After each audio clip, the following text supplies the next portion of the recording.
So now the people of Jannah are going to describe how these people who used to have light, they used to have light, they used to have faith, how did they lose it?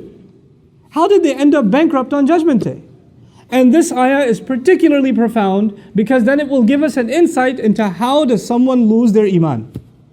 How does someone end up taking the most priceless treasure that they can have in this life, our faith, and end up squandering it and losing it? It doesn't happen overnight. You don't just lose your iman. It's a process. And that process has been described in these timeless words. Bala, of course you used to be with us. وَلَكِنَّكُمْ فَتَنْتُمْ أَنفُسَكُمْ. However, you put yourselves, I'll do a rough translation first and I'll explain. Number one, you put yourselves in fitna, you put yourselves in trial. Fatana in Arabic actually means to put something to the test. Fatana is also used when you test the purity of gold and you melt it and impurities come out. Gold doesn't go through an easy test, it goes through a painful burning test. The idea of fatantum anfusakum, there are many lessons associated with it. For the purposes of this khutbah, I'll highlight one of them. You kept putting yourselves in situations where your faith gets tested. Try to understand what that means. You kept putting yourself in environments where you knew it was bad for you, but you said, no, I can handle it. I got this. You kept surrounding yourselves with friends that would do bad things, say bad things, see bad things, go to bad places, but you said, I'm not like them, I'm just trying to help them. And you kept going back into those environments. You kept getting into gatherings and places and situations. You kept putting yourselves in those places assuming that it will not have any effect on you. It'll affect everyone else, but it won't affect you. You know, the first step wasn't that these people just became disbelievers. It was actually bad company. They put themselves in questionable circumstances. And they assume that it's not going to have an effect. You know, when you are, I'll give you a silly example, but it'll get the point across.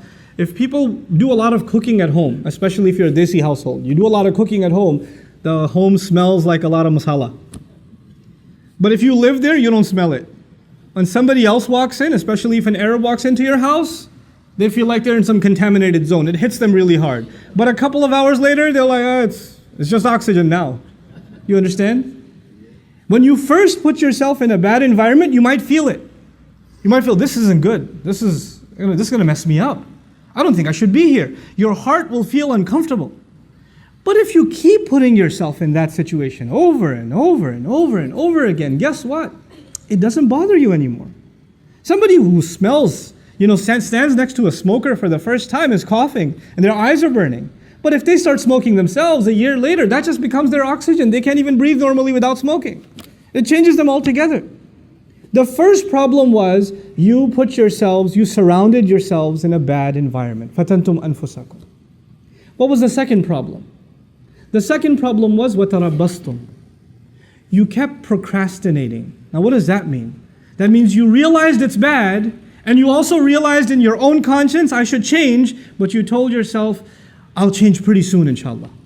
I'm going to change. I know I have to change. I know this is bad. Just one more week, and I'm going to be a different person.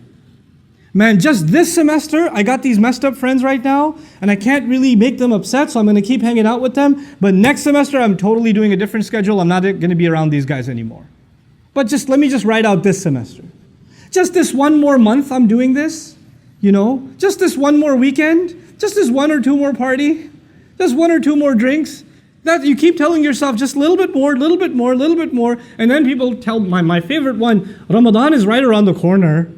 It's just 10 more months, 11 more months.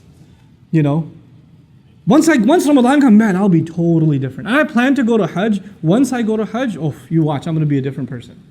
But until then, just make dua for me. Tarabbastum.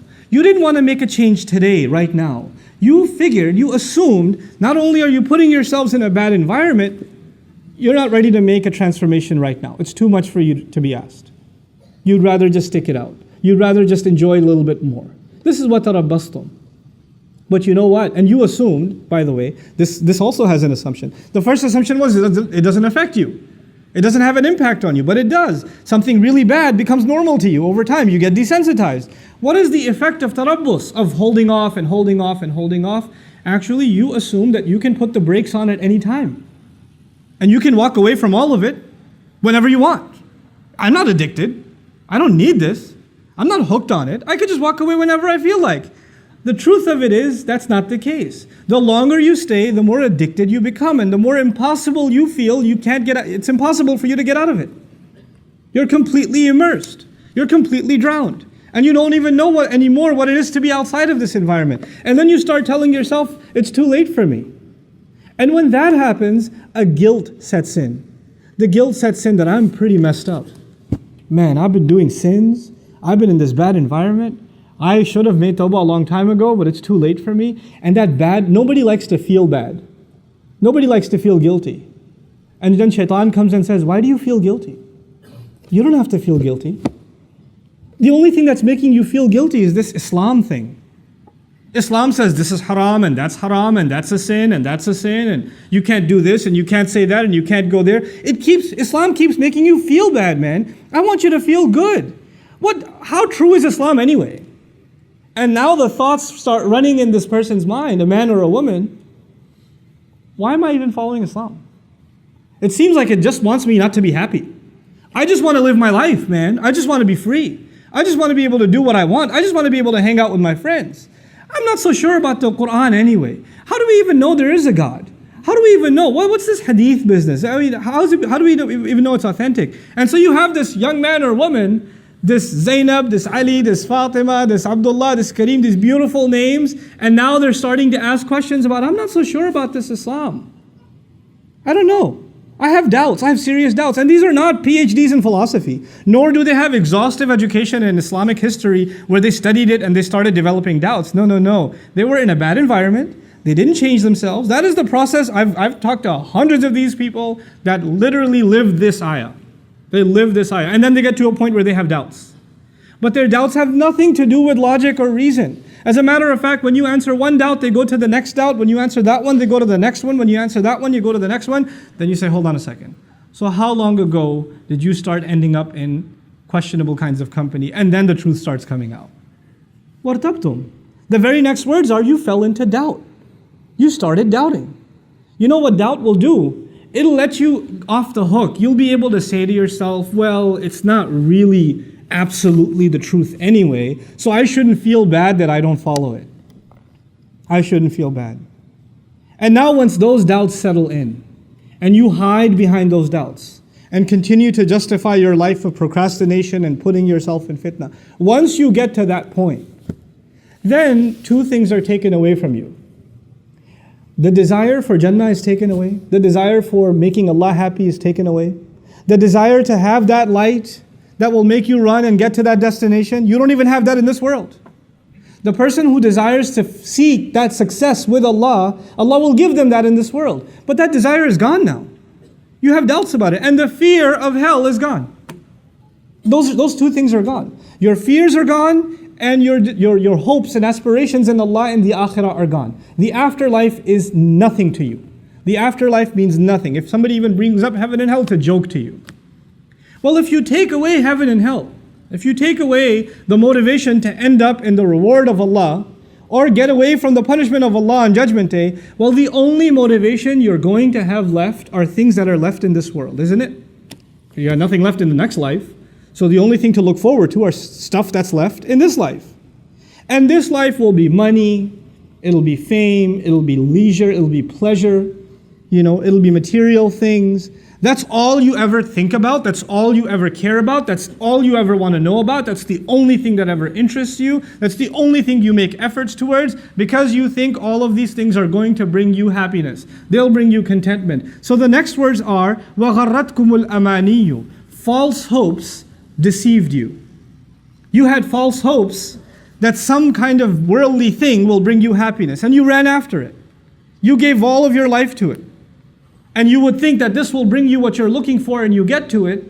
Like people wanting to see, people nowadays obsessed with the next movie that comes out, the next toy, the next device that comes out, right? Lines for the new Star Wars longer than passports for Hajj, Why? Because you need to go see it. If you don't see it, how does your life have any purpose? Your life means nothing if you didn't see it opening night, And so you have to see it. And by the way, hoping that this will bring you some kind of fulfillment that you haven't found anywhere else. And people walk out of it and say, that was pretty awesome. And then they're bored again. Like, what do I do now? Maybe I could go see it again. And then go see it again. They're like, well, not as exciting the first time, but still pretty cool. You keep looking for something more to fulfill you and fulfill you. Because the thing that will completely fulfill you, the pleasure of Allah, is no longer there. That desire is no longer there. وَغَرَّتْكُمُ الْأَمَانِيُّ حَتَّى جَاءَ أَمْرُ اللَّهِ, until the decision of Allah came. This was your life. This, according to the believers, is a summary of a person's life that lost their faith. They started just with putting themselves in a questionable environment, and from there, it's a downward spiral. Automatically, the next thing is you start getting hooked on it, you put off, and then later on you start developing doubts, and from there, the only thing you ever work towards is worldly, lustful, material gain, material desires. وَغَرَّكُمْ بِاللَّهِ الْغَرُورِ.